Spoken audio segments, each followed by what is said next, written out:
परिचय। विनीता के दादाजी को हृदयाघात हुआ है। उसके माता और पिता तुरंत उन्हें लेकर अस्पताल जाते हैं। चिकित्सक तत्काल आकस्मिक सर्जरी करने का निर्णय लेता है। अगले दिन विद्यालय में विनीता अपनी अध्यापिका से पूछती है कि क्या हृदय शरीर का सबसे महत्वपूर्ण अंग है। विनीता की अध्यापिका शरीर के सभी महत्वपूर्ण अंगों के प्रकारों के बारे में बताती हैं। आइए देखें कि वो क्या बताती हैं। आओ सीखें। अंगों को परिभाषित करना। शरीर के आंतरिक और बाह्य अंगों के बीच विभेद करना। अस्थियों, मांसपेशियों, मस्तिष्क, हृदय, फेफड़े, यकृत, आमाशय, छोटी आंत, बड़ी आंत और वृक्क के प्रकारों का वर्णन करना।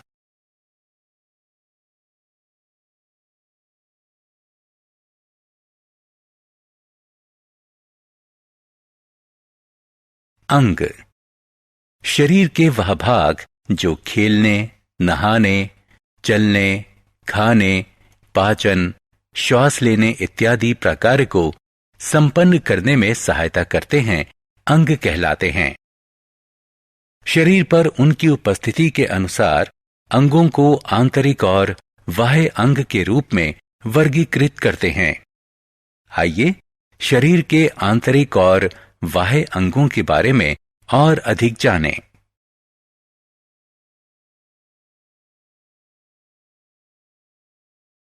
आंतरिक और बाह्य अंग।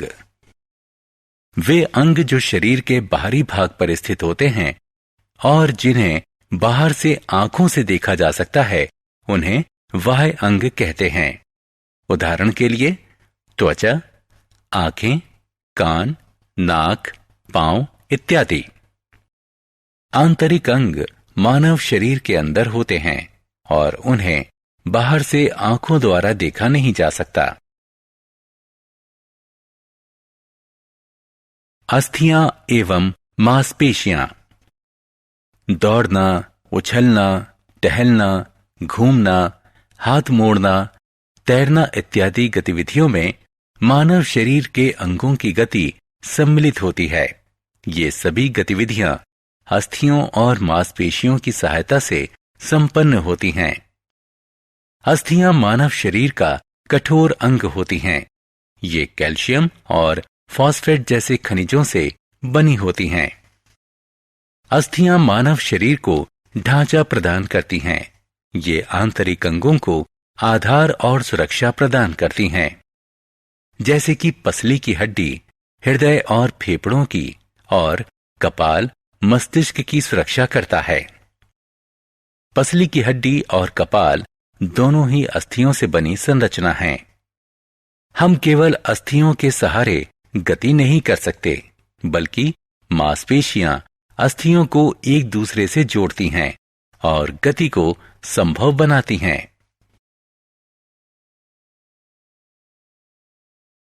मस्तिष्क।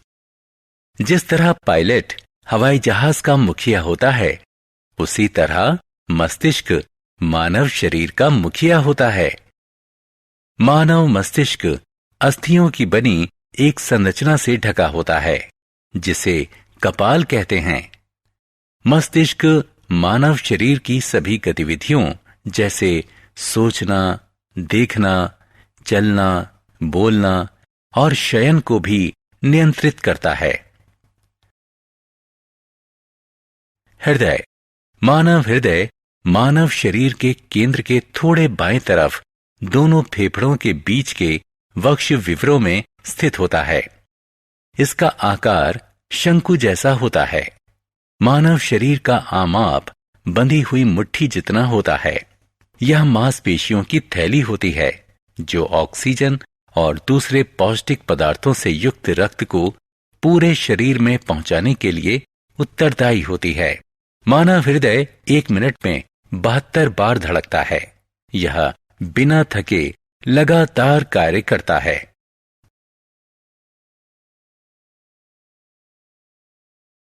फेफड़े।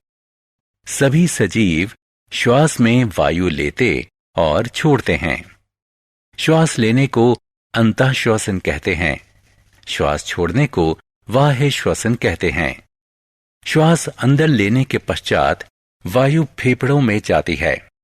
फेफड़ों में अशुद्ध वायु से इसका विनिमय होता है, जो बाद में बाहर छोड़ी जाती है। मानव शरीर में 2 फेफड़े होते हैं, जो वक्ष विवरों में हृदय के दोनों तरफ होते हैं। नासिका और श्वास नली फेफड़ों में वायु के आने और निकलने के लिए रास्ता बनाते हैं। पसली की हड्डियां हृदय की तरह फेफड़ों की भी रक्षा करती हैं। पाचन अंग। मशीनों की तरह मानव शरीर को भी कार्य करने के लिए ईंधन की आवश्यकता होती है। जो आहार हम प्रतिदिन खाते हैं वह हमारे शरीर के लिए ईंधन का काम करता है। मानव द्वारा खाया गया आहार ऊर्जा प्राप्त करने के लिए छोटे छोटे टुकड़ों में खंडित किया जाता है। इस प्रक्रम को पाचन कहते हैं। यकृत, आमाशय, बड़ी और छोटी आंत पाचन में सहायता करने वाले कुछ मुख्य अंग हैं। आइए अब इन अंगों के प्रकारों को समझें। यकृत और आमाशय। यकृत एक स्राव अंग है जो पाचन में सहायता करने वाले बहुत से रसों को उत्पन्न करता है। आमाशय। आमाशय जे आकार की पेशीय संरचना होती है जो आहार नली द्वारा लाए गए चबाए हुए आहार को संचयित करता है। आमाशय में आहार किण्वकों और अम्लों की सहायता से पचता है। बड़ी और छोटी आंत। आंतें लंबी नलियां होती हैं जहां आहार अंतिम रूप से खंडित और अवशोषित होता है। छोटी आंत लंबी कुंडलित नली होती है जहां पचा हुआ आहार पूरी तरह खंडित होता है और रक्त में अवशोषित होता है। बड़ी आंत अनपचे आहार से जल अवशोषित करती है और अपशिष्ट आहार को मल के रूप में शरीर से बाहर निकालती है। वृक्क। वृक्क वह अंग है जो अपशिष्ट कहे जाने वाले अवांछित पदार्थों को हमारे रक्त से दूर रखता है।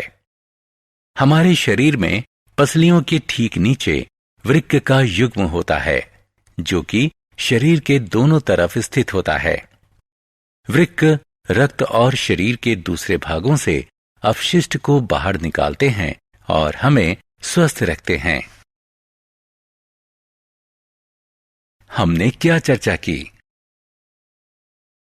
शरीर के वह भाग जो विभिन्न प्रकारों को संपन्न करने में सहायता करते हैं अंग कहलाते हैं। शरीर में उनकी उपस्थिति के अनुसार मानव अंगों को आंतरिक या बाह्य के रूप में वर्गीकृत करते हैं। आंतरिक अंग मानव शरीर के अंदर होते हैं और उन्हें बाहर से आंखों द्वारा देखा नहीं जा सकता।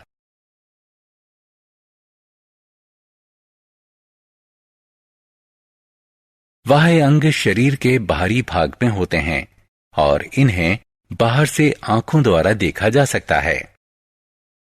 अस्थियां और मांसपेशियां गति करने और आंतरिक अंगों की सुरक्षा में हमारी सहायता करती हैं।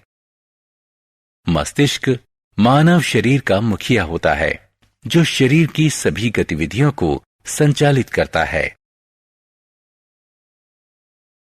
हृदय ऑक्सीजन और दूसरे पोषक पदार्थों से युक्त रक्त को शरीर के सभी भागों तक पहुंचाता है। फेफड़े गैसों के विनिमय की सुविधा प्रदान करते हैं। आमाशय और छोटी आंत आहार के पाचन और अवशोषण में सहायता करते हैं। बड़ी आंत और वृक्क अपशिष्ट पदार्थों को बाहर निकालते हैं और हमें स्वस्थ रखते हैं।